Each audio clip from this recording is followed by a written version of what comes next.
सीजेपीच्या बॅनरखाली जंतर मंतर येथे झालेल्या आंदोलनाचं विश्लेषण राष्ट्रीय स्वयंसेवक संघाचे सहसहकार्यवाह अतुलजी लिमये यांनी अलीकडेच एका भाषणात केलं।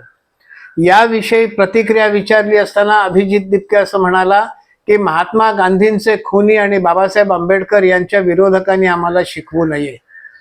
मग इथे कोण बाबासाहेब आंबेडकरांचे विरोधक हे देखील पाहायला पाहिजे।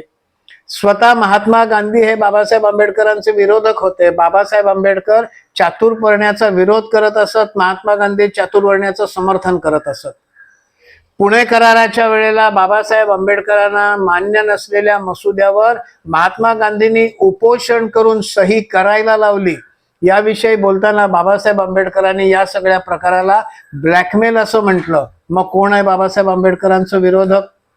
1952 सालच्या निवडणुकीत आणि त्यानंतर 1954 सालच्या पोटनिवडणुकीत बाबासाहेब आंबेडकर उभे होते आणि दोन्ही वेळेला त्यांना हरवण्याचं काम पंडित जवाहरलाल नेहरू यांच्या नेतृत्वाखाली काँग्रेसनं केलं। कोण आहेत विरोधक बाबासाहेबांचे? 1962 साली मुख्यमंत्र्यांना लिहिलेल्या एका पत्रामध्ये पंडित जवाहरलाल नेहरूंनी आरक्षणाचा विरोध केलेला आहे। कोण आहेत विरोधक?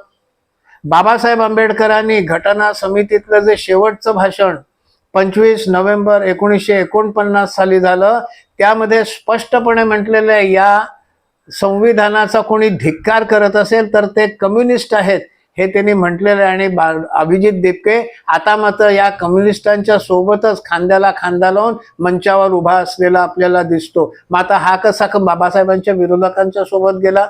या उलट डॉक्टर आंबेडकर संघाच्या शाखेत गेले।